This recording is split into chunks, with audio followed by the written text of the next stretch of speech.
o reino milenar.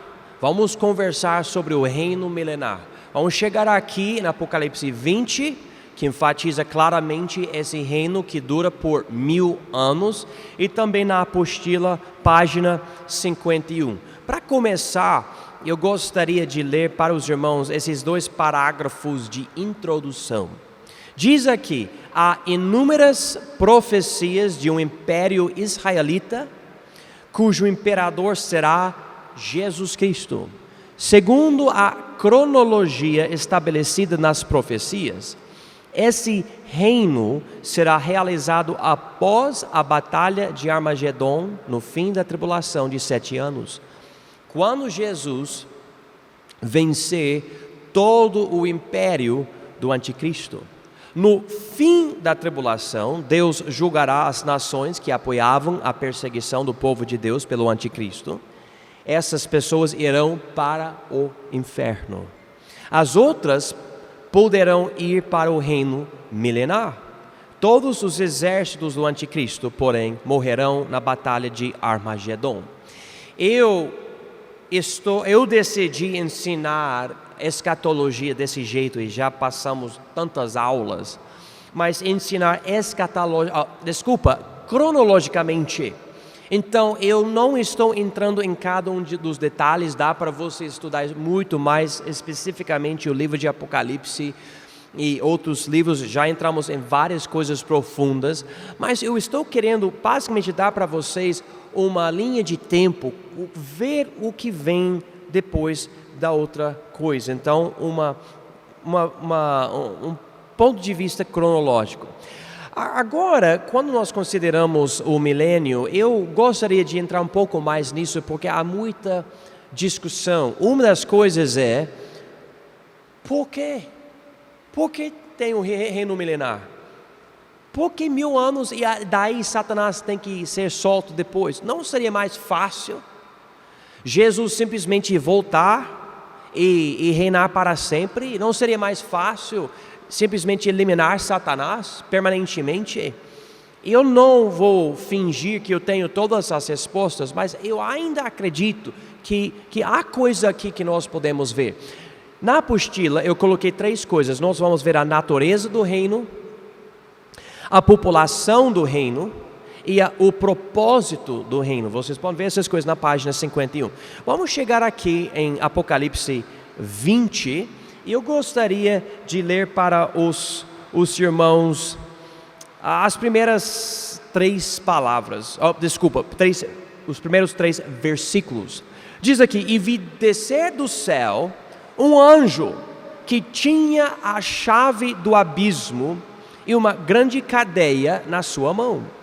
Ele prendeu o dragão, a antiga serpente, que é o diabo e Satanás, e amarrou-o por 1000 anos, e lançou-o no abismo, e ali o encerrou, e pôs selo sobre ele, para que não mais engane as nações, até que os 1000 anos se acabem. E depois disto, importa que seja solto por um pouco de tempo. Eu não sei se vocês têm uma caneta ou um lápis, mas seria bom marcar isso. Eu li para vocês as palavras 1000 anos 2 vezes, em versículos 2 e 3. 1000 anos, 1000 anos. Mas, para enfatizar isso, você pode ver 1000 anos no fim de versículo 4, 1000 anos em versículo 5, 1000 anos em versículo 6 e 1000 anos em versículo 7. Então, se a minha contagem está certa, 1, 2, 3, 4, 5, 6. 6 vezes, se eu estou contando certo, que você vê as palavras 1000 anos. O que vocês acham que Deus quer dizer quando Ele diz 1000 anos, 1000 anos, 1000 anos, 1000 anos, 1000 anos, 1000 anos? Eu acho que Ele quer dizer que a Terra vai passar por um período de 1000 anos, que é o reino milenar. Por que eu enfatizo isso? Porque há muitas igrejas que não acreditam nisso. Não acreditam que haverá um reino por 1000 anos. E falam que nós muitas vezes estamos inventando essa ideia. Mas novamente diz aqui claramente, repetidamente, 1000 anos, 1000 anos, 1000 anos, 1000 anos, 1000 anos, 1000 anos. E eu vou interpretar essas palavras literalmente, 1000 anos. Agora nós podemos ver aqui no primeiro versículo, vi descer do seu anjo que tinha a chave do abismo. E eu entendo que esse é o mesmo anjo que nós vemos em Apocalipse 9. E que esse anjo em Apocalipse 9 que caiu do céu não é um demônio, é um anjo. E porque ele aqui vai prender Satanás, em versículo 2, vai amarrar Satanás por 1000 anos, lançando Satanás no abismo. Então o reino milenar vai ser maravilhoso, porque não vai ter Satanás. Uma das partes principais desse reino é que esse que engana as nações, esse que acaba atrapalhando a obra de Deus, esse que sabe, ele causa problemas de todos os lados, vai ficar preso no abismo por 1000 anos. Uma coisa eu estava considerando um tempo atrás, isso quer dizer que todos os demônios vão ficar presos? Ele é o rei dos demônios? Não diz isso aqui, mas ao meu entendimento, para isso fazer sentido para mim, eu acredito que Deus vai prender não somente Satanás, mas todos os demônios do reino dele. Então agora imagina um mundo que não terá o efeito de demônio nenhum. Vai ser um tipo de paraíso. E tal vai ser a natureza do reino milenar. E a Bíblia fala que vai ser um tempo de restauração. Vamos, por favor, para algumas passagens. Vamos para o Velho Testamento, o livro de Amós, por favor. Capítulo 9.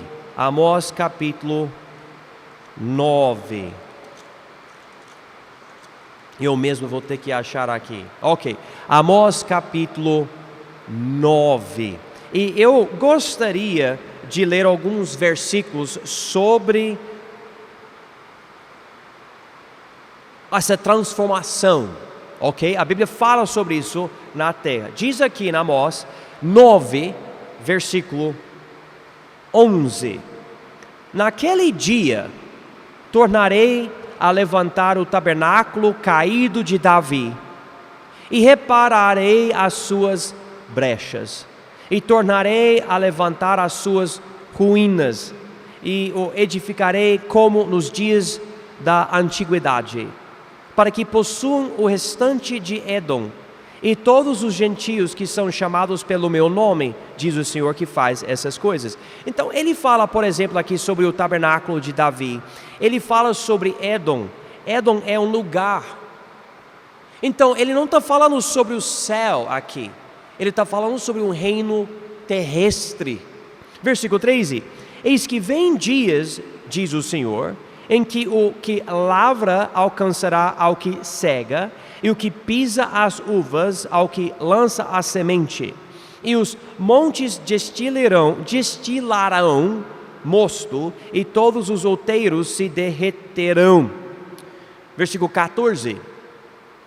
E trarei do cativeiro o meu povo Israel, e eles reedificarão as cidades assoladas.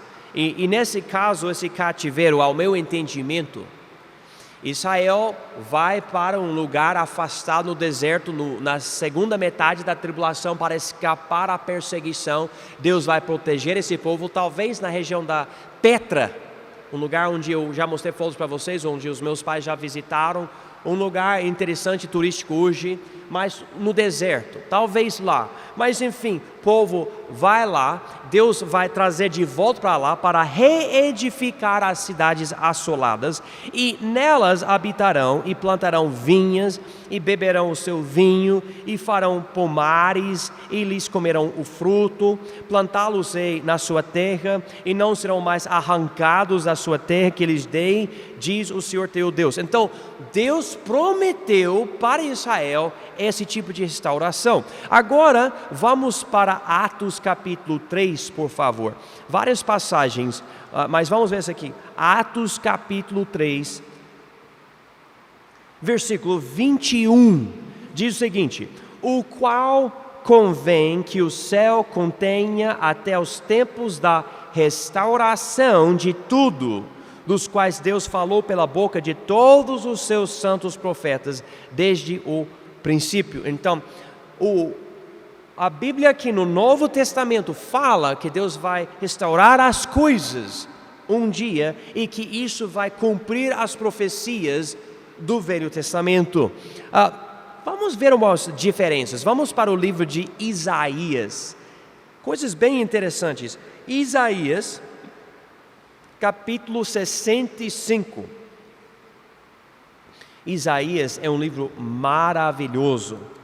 E aqui no fim fala sobre a transformação das coisas. E aqui eu vou ter que explicar algumas coisas. Espero que fique inteligível, que vocês vão entender bem as coisas. Mas aqui Isaías 65. E vamos ver aqui versículo 20. Não haverá mais nela criança de poucos dias, nem velho que não cumpra os seus dias, porque o menino morrerá de 100 anos, porém o pecador de 100 anos será amaldiçoado.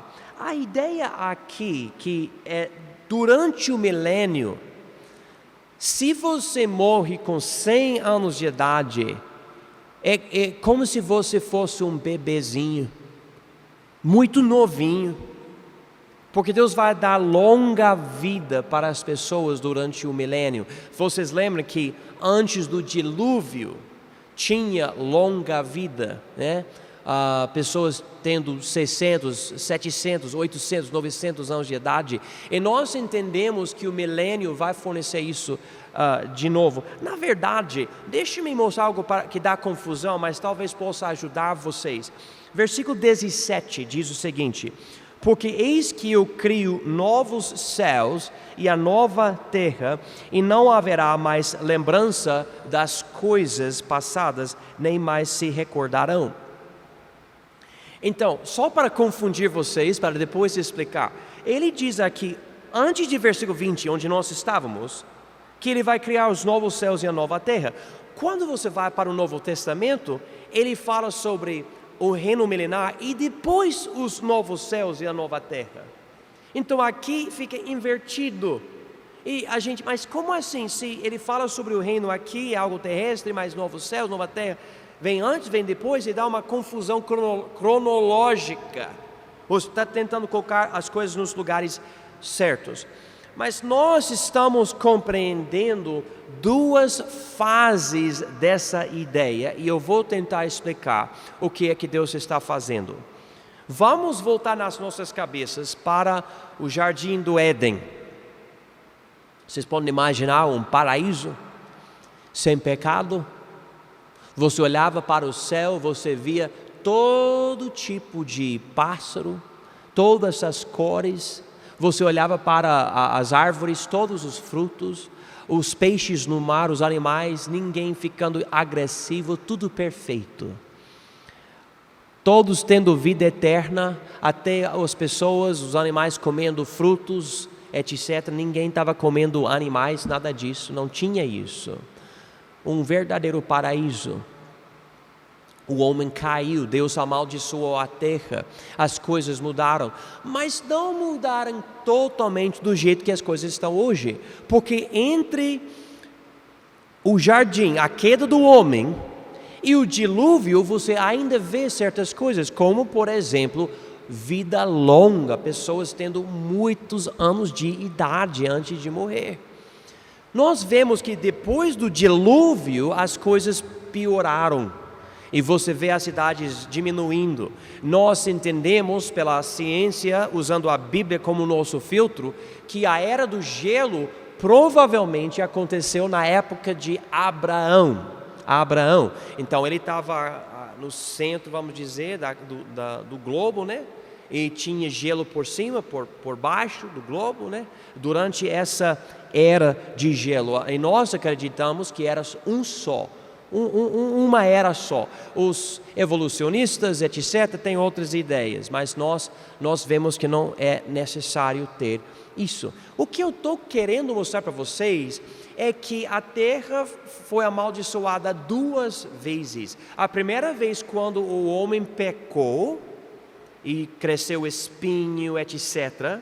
E a segunda vez, quando o dilúvio quebrou a terra, quebrou o céu, e a água desceu e subiu, tinha vulcão, talvez asteroide, esse tipo de coisa também, porque Deus realmente transformou a face da terra. Ficou mais difícil, e Deus também disse, agora você pode comer animal, etc., depois do dilúvio. Agora vamos passar até o fim. E nós vemos um período de 1000 anos chamado Reino Milenar, que é uma terra transformada, e depois completamente os novos céus e a nova terra. Então parece que o período entre a queda do homem e o dilúvio corresponde com o período entre o início do milênio e o fim do milênio. Esse tipo de ideia. Então, 2 quedas e 2 restaurações. 2 vezes nós estamos vendo isso aqui. Quando você tem esse entendimento, você pode ver como Deus pode falar sobre as 2 coisas ao mesmo tempo, porque Ele sempre fala isso no Velho Testamento. E é o nosso dever, nossa responsabilidade, estudar bem o Novo Testamento para poder distinguir estas coisas. Mas, enfim, é isso que nós entendemos. Vamos ver aqui em Isaías 65 ainda, vamos ver versículos 21 a 23. E edificarão casas e as habitarão, e plantarão vinhas e comerão o seu fruto. Não edificarão para que outros habitem, não plantarão para que outros comam, porque os dias do meu povo serão como os dias da árvore, e os meus eleitos gozarão das obras das suas mãos. Não trabalharão em vão, nem terão filhos para a perturbação, porque são a posteridade bendita do Senhor, e os seus descendentes estarão com eles. Eu lembro quando o Júlio César, da nossa igreja, ele tinha um campo de melancia. E um dia ele foi lá e não tinha mais melancia.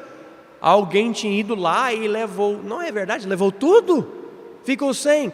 E Israel, por bastante tempo, passou anos trabalhando, e tinha Babilônia, a Síria, os filisteus, tinha a Roma e Grécia, Medo-Pérsia, etc. Essas nações entrando, invadindo e tomando. Nos dias de Jesus, Roma cobrava imposto.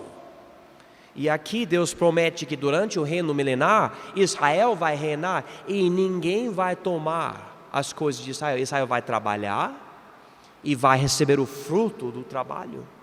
E também nós podemos ver outra coisa interessante. Note aqui versículo 25.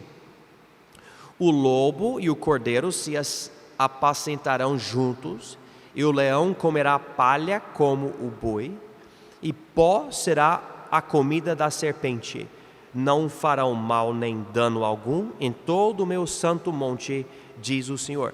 Eu gosto de explorar a floresta e ver os animais. Esses dias em Rio Crespo eu vi alguns insetos e outros bichos. Um cara lá estava falando sobre um pirarucu que estava ali no rio atrás do acampamento, esse tipo de... Eu acho interessante. Mas ao mesmo tempo, sabe, um maribondo me picou aqui no braço e outras coisas. Eu estava formigas nos meus pés. Você, Celina, você sofreu alguma coisa, né? Por causa de formigas, sei lá, foi você também foi. Pois é, e não seria bom poder pegar uma cobra e você não tem medo nenhum, né? Você pode pegar, pode dormir do lado da cobra, você está bem, né? Essa é a ideia. Quem gostaria de dormir do lado de uma cobra? Alguém teria? Beleza, tá bom. Então, essa é a ideia, que haverá paz até no reino animal. Essa é a ideia dessa restauração. Também Jesus vai ser o rei e Davi vai ser o primeiro-ministro. Pelo menos essa linguagem que eu escolho, mas vocês podem escolher outra linguagem. Vamos ver uma profecia em Isaías 9.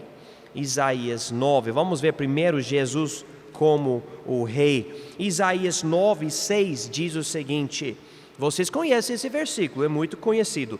Porque um menino nos nasceu, um filho se nos deu, e o principado estará sobre os seus ombros, e se chamará o seu nome: Maravilhoso, Conselheiro, Deus Forte, Pai da Eternidade, Príncipe da Paz.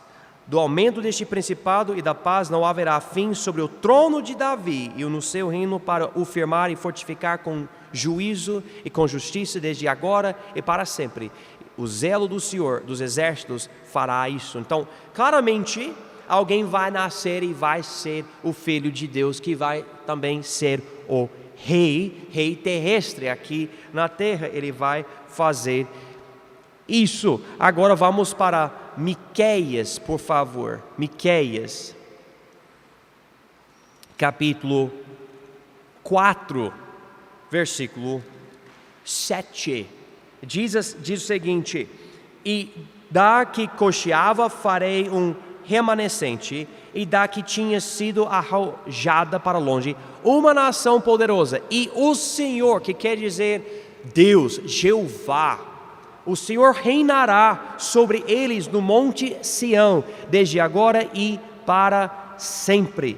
Agora, com essa profecia desse reino, capítulo 5, versículo 2 de Miqueias: e tu, Belém Efrata, posto que pequena entre os milhares de Judá, de ti me sairá o que governará em Israel, e cujas saídas são desde os tempos antigos, desde os dias da eternidade.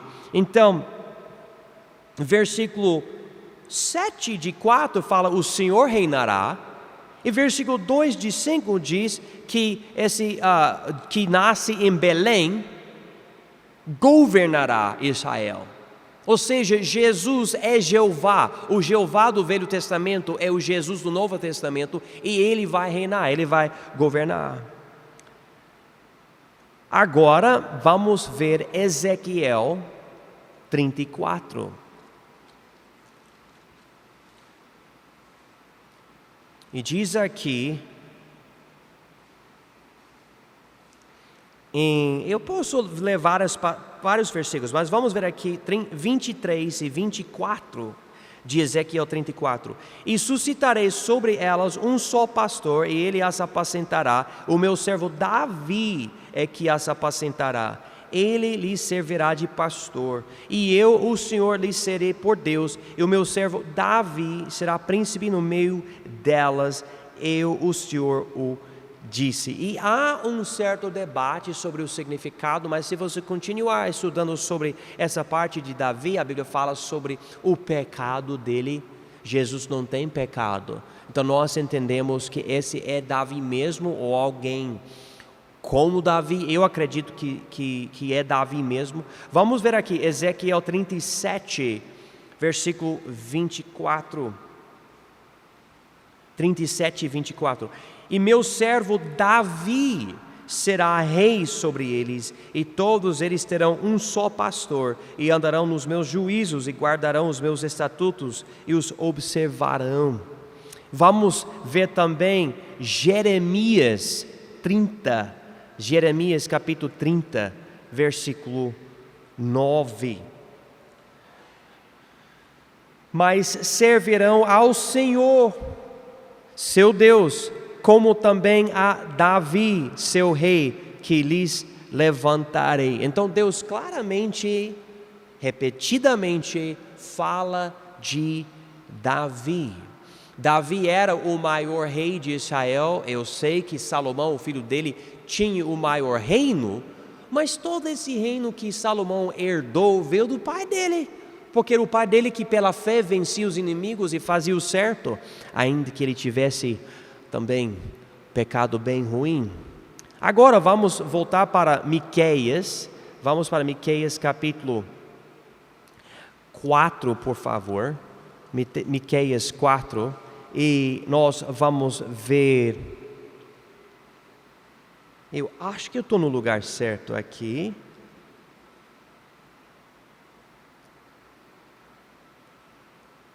Vamos, eu já li. Eu estou no capítulo errado. Tem que ser isso mesmo, né? Miqueias 4, versículos 1, 2 e 3. Mas nos últimos dias acontecerá que o monte da casa do Senhor será estabelecido no cume dos montes, e se elevará sobre os outeiros, e a ele afluirão os povos, que quer dizer, os gentios vão para Israel, vão para o centro do reino de Cristo, como aconteceu nos dias de Salomão, porque Salomão é um tipo de Cristo no reino milenar. Versículo 2: E irão muitas nações, ou seja, gentios, e dirão: Vinde e subamos ao monte do Senhor e à casa do Deus de Jacó, para que nos ensine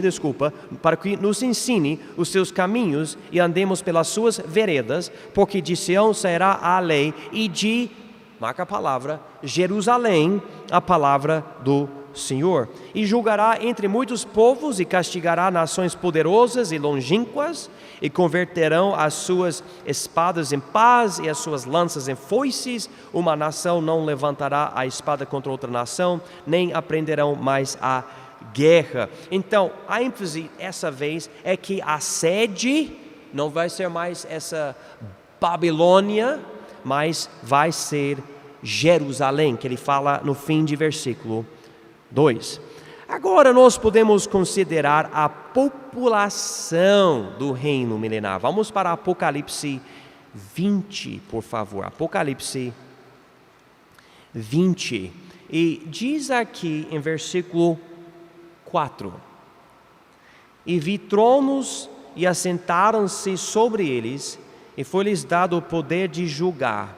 E vi as almas daqueles que foram degolados pelo testemunho de Jesus e pela palavra de Deus, e que não adoraram a besta, nem a sua imagem, e não receberam sinal em suas testas, nem em suas mãos, e viveram e reinaram com Cristo durante 1000 anos. Então nós estamos vendo aqui uma parte da população do reino de Cristo, são pessoas que morreram e agora estão vivas com Jesus, reinando aqui na terra. Ok? Santos glorificados e entronizados. Eu incluo nesse grupo a gente, porque nós vamos ser arrebatados, ou nós vamos morrer antes, e nós vamos passar pelas bodas, nós vamos receber corpos glorificados, então nós vamos estar aqui durante o reino. E Judas enfatiza isso, Apocalipse 19 enfatiza isso, mas nós vamos estar aqui no reino. Outro grupo, santos que sobrevivem à tribulação. Na aula anterior eu enfatizei o julgamento das nações, e Deus vai falar: alguns de vocês ajudavam Israel, ajudavam os crentes em Jesus. Então vocês tinham fé, porque vocês tinham tudo contra isso, mas vocês ainda mantinham um certo cuidado para com o meu povo. Vocês vão entrar no meu reino. Então esse grupo também vai entrar no reino milenar. Então um grupo imortal, a gente naquela época, e um grupo mortal vai entrar. Terceiro grupo, filhos que nascem aos santos sobreviventes da tribulação. O que nós vemos é que eles vão poder casar e ter filhos e vão aumentar a população. E como eu falei, se você morre com 100 anos, você morre como se fosse um bebê. Então eu vejo que a população vai ficar bem grande na terra. Inclusive, como eu falei, existe um certo paralelo. Muitos acreditam que entre a queda do homem e o dilúvio, a terra ficou cheia de gente. cheio de gente, mas por causa do barro e lama e pedras e tudo que caíram por cima das pessoas, não dá para achar todas essas pessoas agora, estão bem lá embaixo. E interessantemente, petróleo, vocês sabem que isso é orgânico, vem de coisas mortas, está embaixo do solo. Vocês já pararam para pensar de onde veio todo esse material orgânico que está embaixo da terra, que nós usamos para dirigir os nossos carros? Muitos acreditam que é por causa do dilúvio. E interessantemente, nós vamos muitas vezes para onde para pegar esse petróleo? No Oriente Médio, onde havia o nascimento do povo no mundo, naquela região. Então é interessante isso. Não é o único lugar, tem outros lugares, mas eu, pessoalmente, acho muito interessante. Então nós estamos vendo 3 grupos que vão ser a população do reino milenar. Agora a terceira coisa aqui hoje à noite para terminar, o propósito do reino milenar. Vamos para Isaías capítulo 2, por favor. Isaías capítulo 2. Para cumprir as profecias para Israel de um reino eterno. E claro, o reino milenar termina, mas não termina. Termina porque Satanás vai ser solto, mas depois ele vai ser vencido e o reino de Cristo continua.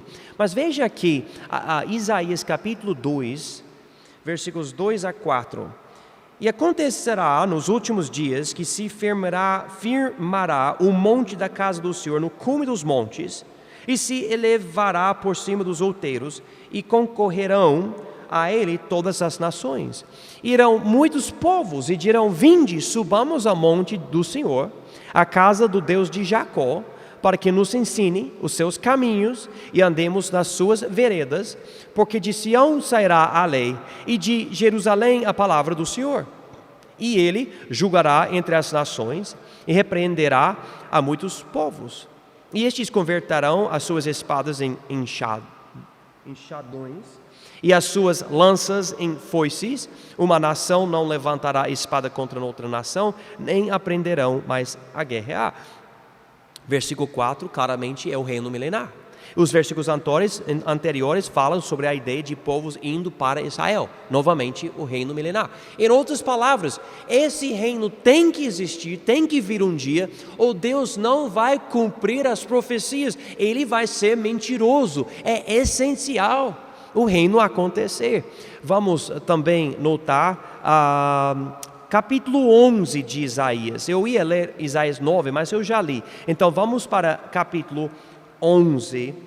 Eu vou ler uns versículos aqui para os irmãos. Lembra, Deus tem que cumprir as profecias, ou ele vai ser mentiroso. Então esse reino tem que chegar aqui na terra. Isaías 11. Porque brotará, versículo 1, porque brotará um rebento do tronco de Jessé, e nas suas raízes um renovo frutificará. E repousará sobre ele, falando de Jesus, o Espírito do Senhor, o Espírito de sabedoria e de entendimento, o Espírito de conselho e de fortaleza, o Espírito de conhecimento e de temor do Senhor.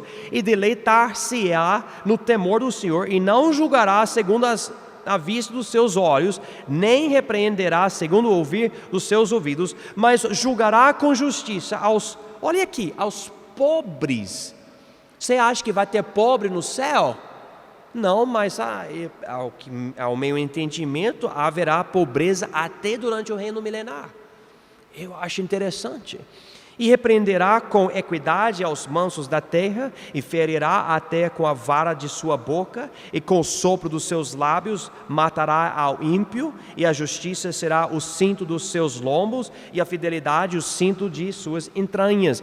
E morará o lobo com o cordeiro, e o leopardo com o cabrito se deitará, e o bezerro e o filho de leão e o animal cevada andarão juntos, e o menino pequeno os guiará. Imagina Moriah guiando o leão, seria interessante ver isso, né?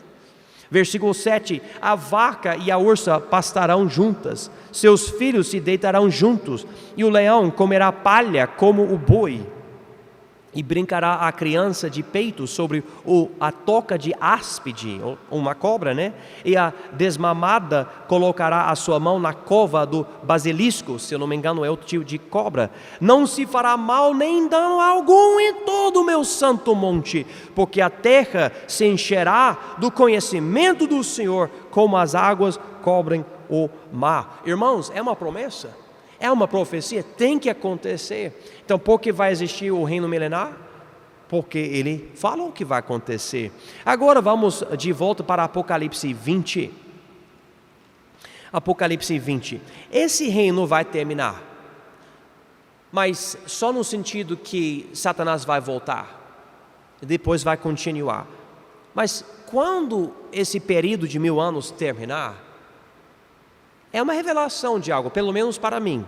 Note aqui Apocalipse 20, versículo 7.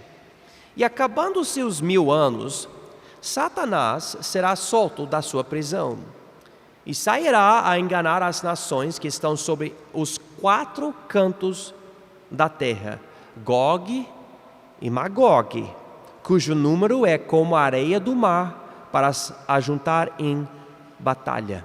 Então, a Bíblia já fala sobre uma guerra de Gog e Magog em Ezequiel, que pela linguagem, pela geografia, são nações muçulmanas.